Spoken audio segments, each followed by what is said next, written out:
Hebreus capítulo 11, verso 4. Vamos ler juntos?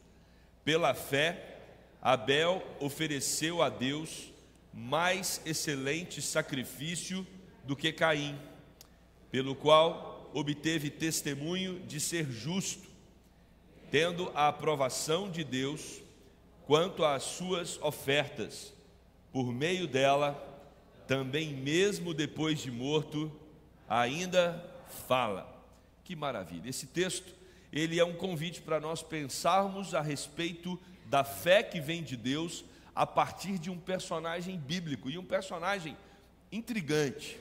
Quando nós lemos, e isso já aconteceu provavelmente com muitos aqui, quando você lê a história de Caim e Abel, lá em Gênesis, vamos até ler essa história agora, você percebe que é difícil identificar por que Deus rejeitou a oferta de Caim. Olha o que diz Gênesis capítulo 4, do verso 1 até o verso 4. Coabitou o homem com Eva, sua mulher, esta concebeu e deu à luz a Caim. Então disse: adquiri um varão com o auxílio do Senhor. Depois deu à luz a Abel, seu irmão. Abel foi pastor de ovelhas e Caim lavrador. Aconteceu que no fim de uns tempos trouxe Caim do fruto da terra uma oferta ao Senhor. Abel, por sua vez, trouxe das primícias do seu rebanho e da gordura deste. Agradou-se o Senhor de Abel e de sua oferta, ao passo que de Caim e de sua oferta não se agradou. Irou-se, pois, sobremaneira Caim e descaiu-lhe o semblante. Quando nós lemos esse texto lá em Gênesis, a impressão que nós temos é que alguma coisa, uma peça está faltando para o quebra-cabeça fechar, porque você tem dois irmãos indo até a direção do Senhor e oferecendo ofertas ao Senhor. Os dois estão consagrando ao Senhor algo daquilo que eles produziam. Enquanto Abel produzia o rebanho, ele trabalhava com rebanho, Caim era um lavrador e também ele separou ali do que ele tinha o melhor. E a grande pergunta que surge nessa noite é: se nós estamos tratando de duas pessoas, dois irmãos, que fazem o mesmo movimento de oferecer para o Senhor algo que está relacionado ao seu trabalho, por que Deus aceita de um e rejeita do outro? No livro de Gênesis, talvez não fica tão explícito que o Senhor, Ele não olha exatamente aquilo que está sendo oferecido. Não é a primeira percepção e o primeiro interesse de Deus. Deus não está interessado primeiramente naquilo que a gente faz. O interesse de Deus, em primeira instância, é quem somos. Quem somos. Porque nós podemos ter o mesmo serviço, feito por pessoas diferentes, e um serviço agradar a Deus e o outro não.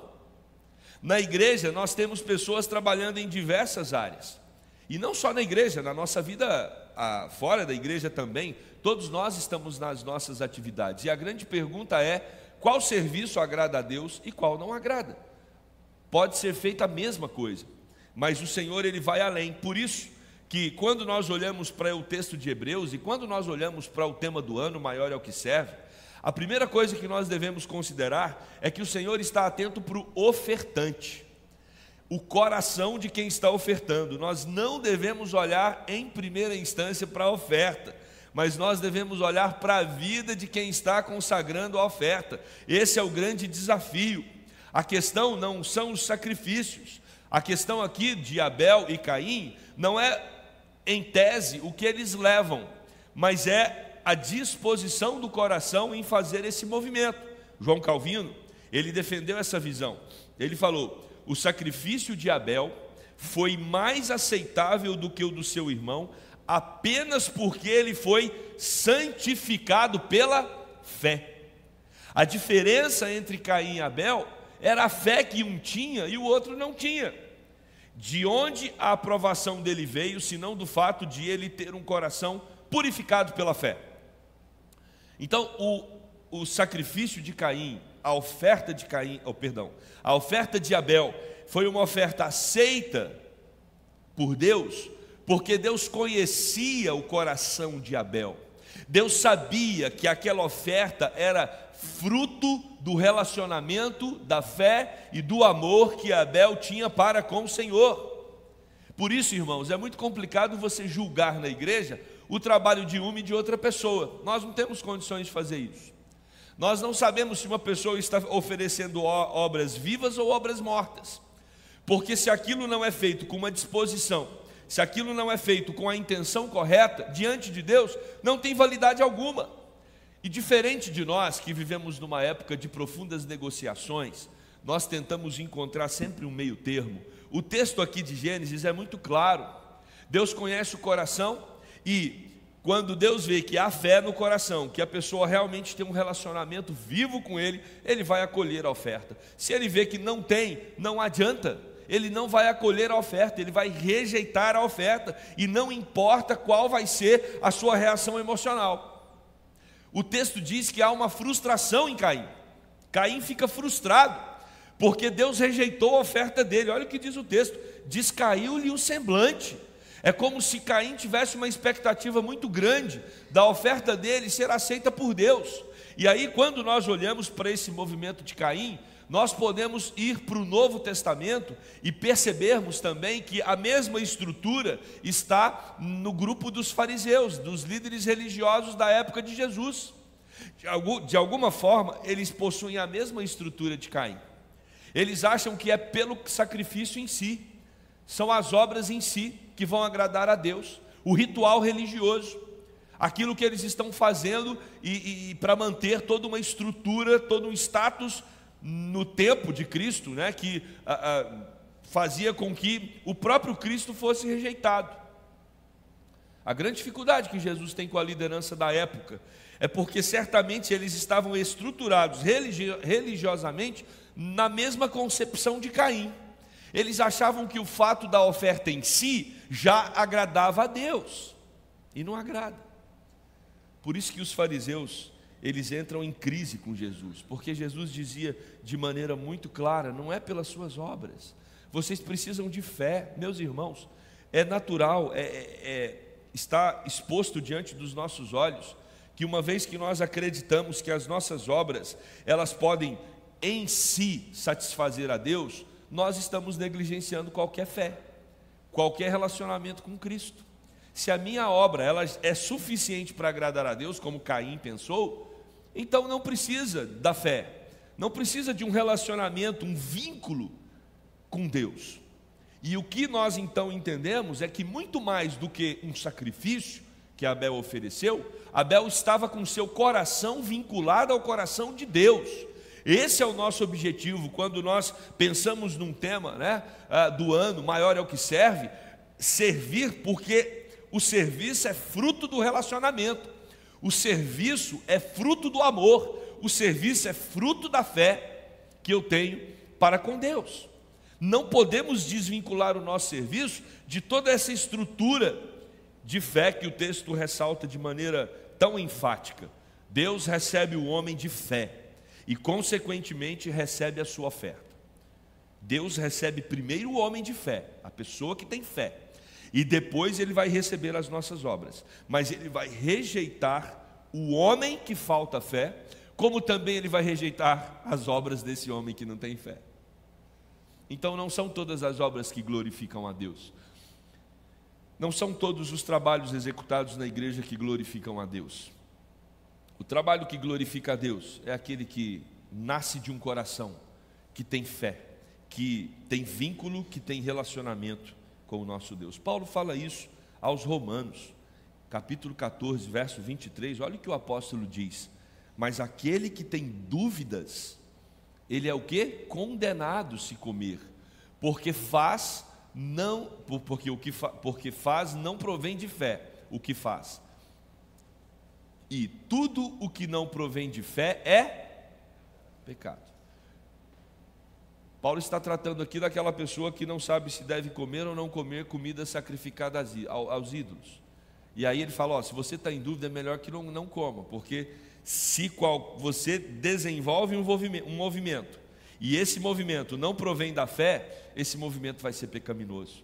Olha o que o próprio Paulo diz aos Gálatas capítulo 5, verso 6. Porque em Cristo Jesus, nem circuncisão, nem incircuncisão tem algum valor, mas a fé que atua pelo amor. Então a base da nossa espiritualidade como já foi tratado hoje de manhã, é desenvolvermos uma fé consolidada, uma fé que está atenta aos movimentos do futuro e crê no futuro, assim como nós temos experimentado a realidade do presente. Não foi isso que tratamos hoje pela manhã? A fé é você crer que as promessas de Deus vão se cumprir, da mesma forma que nós cremos nesses objetos sólidos que estão aqui ao nosso redor. Isso é fé. É você ter a certeza de que o seu Deus não vai falhar. É assim que devemos avaliar a adequação da oferta de Abel versus a oferta de Caim. O texto em Gênesis capítulo 4, verso 3 vai dizer: trouxe Caim do fruto da terra uma oferta ao Senhor. Ele oferece sim uma oferta, mas essa oferta não está vinculada a um coração fervoroso, a um coração que crê, a um coração que tem vínculo com Deus Todo-Poderoso. Muito deve ter ocorrido para que Caim confiasse em tal oferta. E às vezes, irmãos, nós corremos o risco de oferecer uma oferta como de Caim. E como que podemos identificar esse risco? Nós identificamos quando nós achamos que somos alguma coisa por aquilo que fazemos no reino de Deus. Quando achamos que o nosso trabalho no reino do Senhor, como pastor, como líder, como qualquer outra coisa no corpo, é essencial. Quando nós achamos que nós estamos numa posição privilegiada pelo tipo de serviço que nós prestamos a Deus. Isso é um perigo e revela claramente essa mesma estrutura de Caim. Caim confiava na oferta dele. Não tem como Deus não se agradar da minha oferta. O que eu vou fazer para Deus aqui é o melhor. Mas era fruto do coração dele. Era fruto do desejo de ser colocado diante de Deus como acima do seu irmão, como alguém melhor por causa da oferta. E Deus rejeita a oferta de Caim. Abel, por outro lado, ele trouxe um sacrifício que apontava para frente. E aqui mais uma vez nós temos algo que é muito relevante no Antigo Testamento: a expiação de um animal que é morto. Nós temos isso lá antes, quando Deus, em Gênesis, fala para que Adão e Eva colocassem uma roupa, e essa roupa foi feita com pele de animais. Só é possível você fazer uma roupa com pele de animais uma vez que o animal é sacrificado. Então nós ali temos o primeiro movimento de sacrifício. Agora nós temos um outro movimento de sacrifício. Por isso também que a oferta de Abel, ela é aceita por Deus, porque é o sacrifício de um animal que aponta para o futuro, para a morte expiatória de um substituto sem mácula. E quem é o substituto sem mácula que viria? Que o sacrifício de Abel aponta para ele: Jesus Cristo, o descendente da mulher. Deus já havia falado isso para a mãe de Abel, Eva. O descendente viria para esmagar a cabeça da serpente. Certamente esses irmãos sabiam dessa história. E nós então temos aqui na oferta de Abel algo que pela fé aponta para o futuro. Porque se tem algo que a fé estimula em nós, é focarmos no futuro e olharmos para as coisas que vão acontecer. É pela fé que nós cremos na volta de Cristo. É pela fé que nós cremos na vida eterna. E aí, meus irmãos, Caim ofereceu um sacrifício de acordo com a sua imaginação, de acordo com aquilo que ele estabeleceu como parâmetro para agradar a Deus, numa perspectiva humanista, humana, centrada no próprio indivíduo. Deus rejeita qualquer oferta que tenta nos promover. A oferta, o culto, o serviço que agrada a Deus é aquele que o promove e não nos promove. O texto continua e nós percebemos que há apenas então dois tipos de oferta. O primeiro, aquelas que apontam para o próprio esforço, méritos e justiça. Aquelas que me elevam. Eu sou bom porque eu faço isso e isso e isso, e eu me acho bom por isso. Essa estrutura está fundamentada na teologia de Caim. Caim se achava por aquilo que ele fez. E quando nós fazemos coisas para poder servir de fundamento para nossa promoção, isso é rejeitado por Deus. E aí, quando nós fazemos fundamentados na fé, e lembramos então da palavra que o próprio autor de Hebreus usa, hipostases, ou seja, um fundamento para estabelecer uma tese, quando nós estamos fundamentados na convicção da fé, na certeza da fé, a nossa fé é a base para tudo aquilo que a gente faz. Quem vai ser promovido? Não sou eu, nem você, mas o Senhor, porque nasce no campo da fé e não no campo do nosso próprio coração.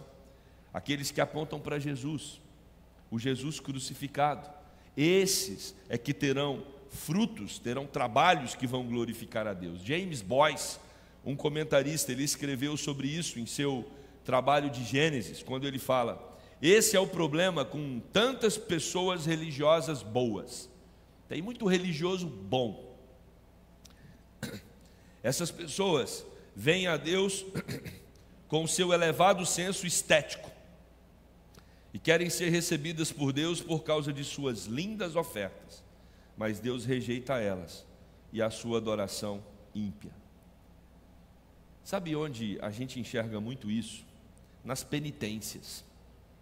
Num país católico como o nosso, a gente percebe muitas pessoas altamente religiosas pagando penitências absurdas, e elas acreditam que aquele movimento de sofrimento vai de alguma forma torná-las pessoas melhores diante de Deus. Elas caminham quilômetros, às vezes sobem escadas de joelho, às vezes elas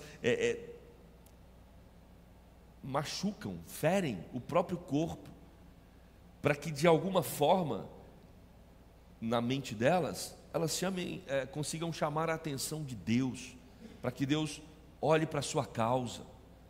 E é exatamente esse tipo de oferta que Deus rejeita, porque é uma oferta que tenta apresentar diante de Deus um sacrifício pessoal. Sou eu, Deus, olha para mim, está vendo o meu esforço, a minha dedicação. Essa é a estrutura do sacrifício de Caim.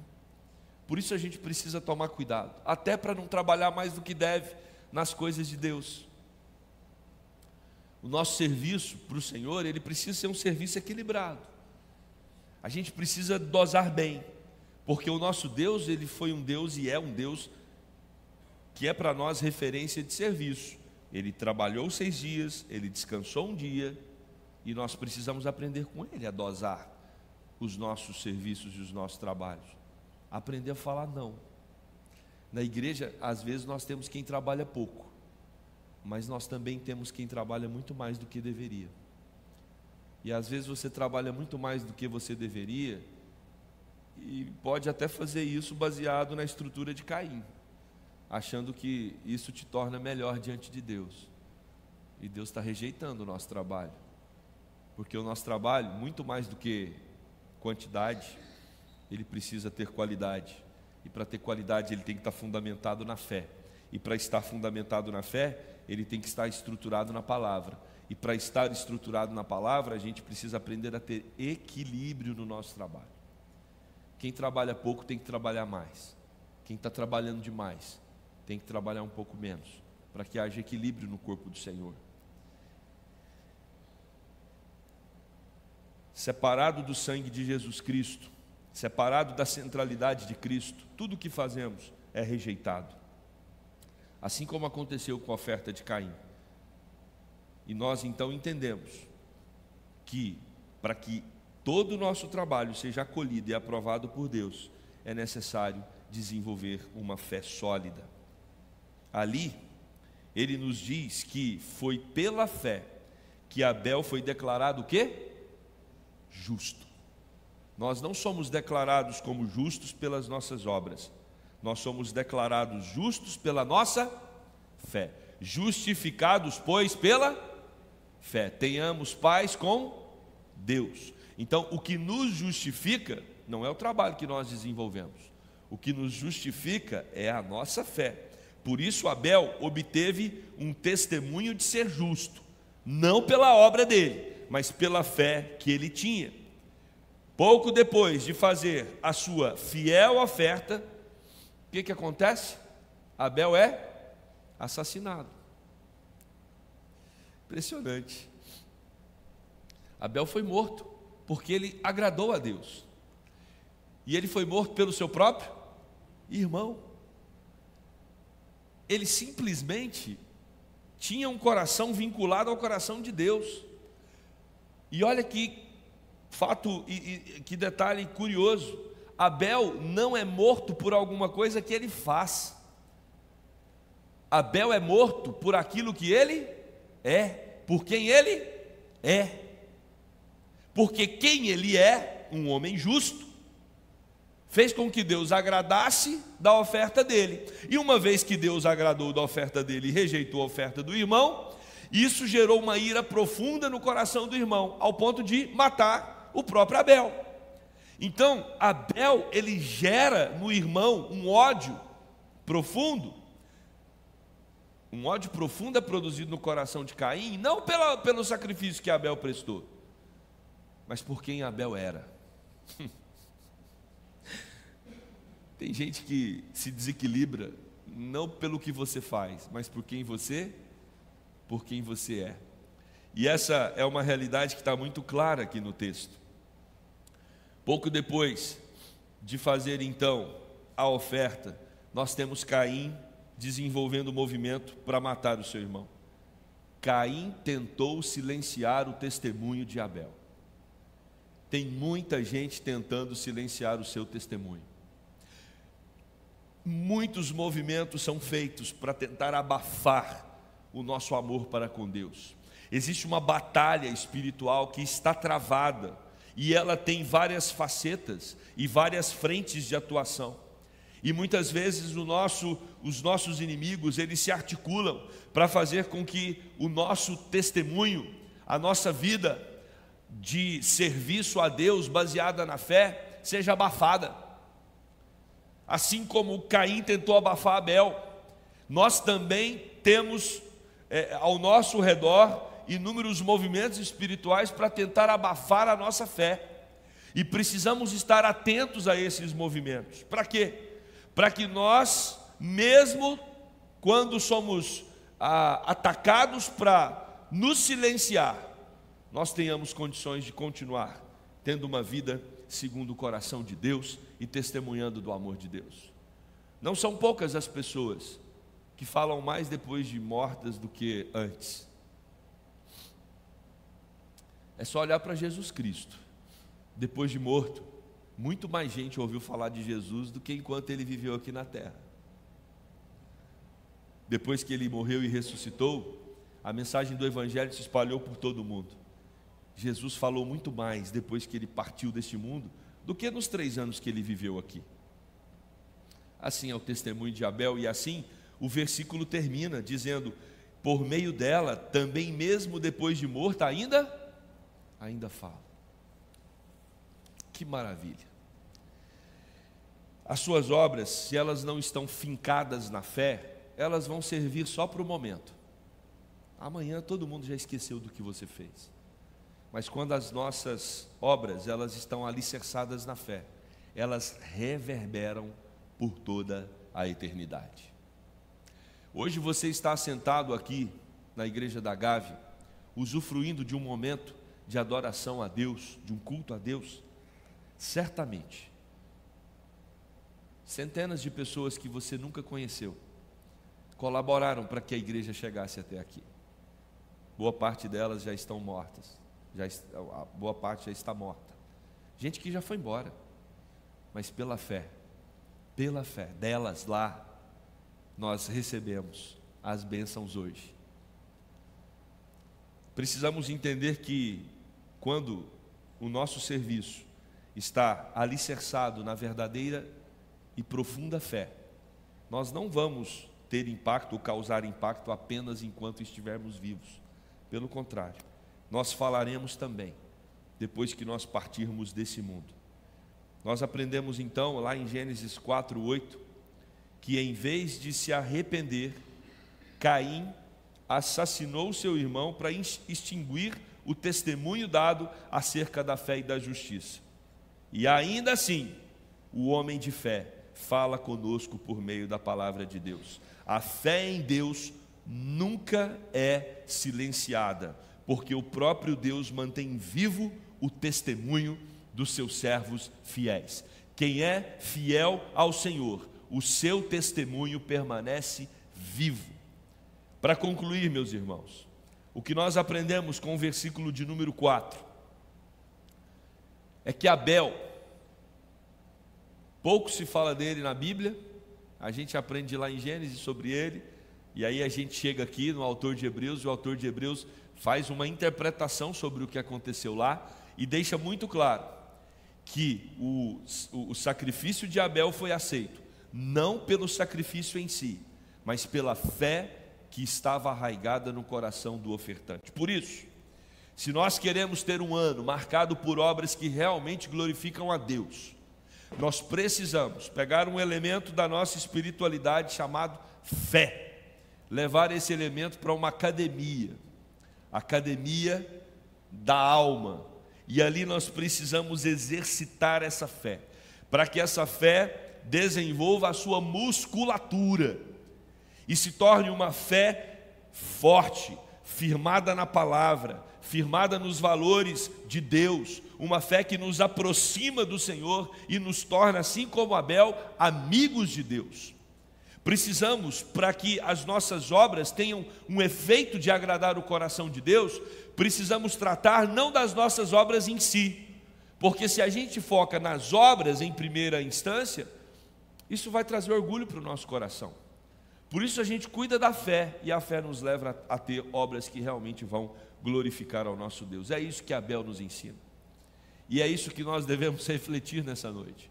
Será que o que eu faço para Deus é para a promoção do próprio Deus, ou é para a minha promoção? E vou dizer mais uma vez, às vezes a estrutura religiosa, ela nos empurra para fazer e executar coisas para a nossa própria promoção, e não para a promoção, para a glória, para a honra daquele que nos salvou. E para que as nossas obras glorifiquem a Deus, é necessário que nós desenvolvamos a nossa fé. Por isso, sem fé é impossível agradar a Deus. Que Deus nos ajude a desenvolver uma fé cada vez mais consistente e que o agrade. Amém?